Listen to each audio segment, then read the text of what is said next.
मुंबईतील drunk and drive प्रकरणी रोज नवनवे खुलासे होत आहे। आमदार आणि मंत्र्यांच्या शिफारसीने तावरेची नियुक्ती केल्याचा दावा ससूनच्या डीन यांनी केलाय। त्यानंतर त्यांच्यावरच खापर फोडण्यात आलाय।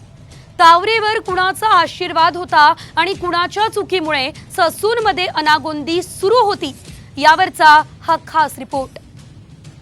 नाव काळेंचं, काम मुश्रीफांचं।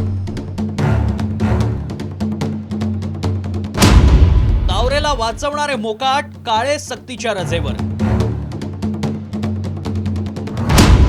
मुश्रीफ टिंगरे गोत्यात, डीन जात्यात।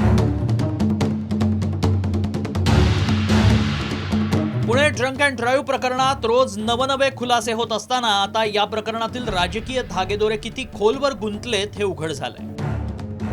अग्रवाल कुटुंबियांपाठोपाठ पोलीस ससूनमधील डॉक्टरांचं रॅकेट उघड झालं आणि आतापर्यंत डझनभर दोषींवर कारवाईचा बडगा उगारला।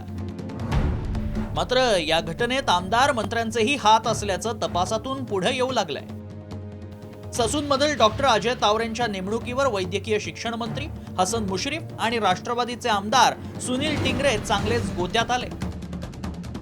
सुनील टिंगरे आणि वैद्यकीय शिक्षण मंत्री हसन मुश्रीफांच्या सांगण्यावरूनच डॉक्टर अजय तावरे याची अधीक्षकपदी नियुक्ती केल्याचा गौप्यस्फोट बीजे वैद्यकीय महाविद्यालयाचे अधिष्ठाता डॉक्टर विनायक काळेंनी केला आणि या दोघांचं बिंग फुटलं।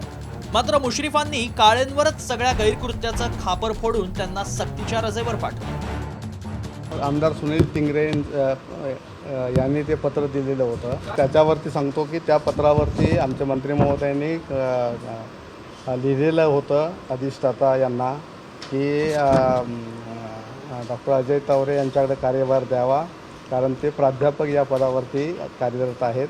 त्यावेळची जी अपॉइंटमेंट आहे ती मंत्री महोदयांनी निर्देश दिल्या कारणाने त्यांची आदेश काढलेले आहेत। ही सिस्टीम जर व्यवस्थित करायचं झालं तर आता कडक तिथं शिस्तीचा डीन पाहिजे।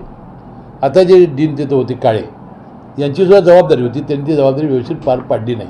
म्हणून आपली जी समिती नेमली होती पल्लवी सापळे यांच्या अध्यक्षतेखाली, त्यांनी रिपोर्ट दिला की यांचाही निष्काळजीपणा आहे, त्यांना आपण सक्तीच्या रजेवर पाठवलं आजपासून आणि बारामतीचे जे डीन आहेत त्यांना आज आपण कार्यभार दिलेला आहे। यामुळे अनेक सवाल साम टीव्हीनं उपस्थित केले। तावरेवरील आरोपांची माहिती मुश्रीफांना नव्हती का? ससूनमधल्या एका प्रकरणात तावरेची चौकशी सुरू असताना पुन्हा त्याच रुग्णालयात अधीक्षकपदी नियुक्ती कशी केली? आमदाराच्या शिफारस पत्रावरून अधीक्षक नेमला जातो का? गेल्या 1.5 वर्षात 5 अधीक्षक बदलण्याची वेळ का आली? ससून रुग्णालय ड्रग्ज प्रकरणात वादात सापडलं, मात्र त्यातून धडा घ्यायचं सोडून आमदारांपासून मंत्र्यांपर्यंत सर्वांनीच आपल्याला हवा तसा ससूनचा वापर केला आणि ड्रंक अँड ड्राईव्ह सारख्या गंभीर प्रकरणातला गैरकारभार चव्हाट्यावर आला। काळेंनी काळ्या कारनाम्याचं बिंग फोडल्यानंतर त्याची चौकशी करायची सोडून त्यांचाच राजकीय बळी देण्याचा प्रकार सुरू आहे। वारंवार कायद्याची लक्तरं वेशीला टांगणाऱ्या तावरे सारख्यांवर हात असणाऱ्या मंत्री आणि आमदाराची चौकशी होणार का, हाच खरा प्रश्न आहे। कॅमेरामन किरण काजळेसह सागर आवड, साम टीव्ही।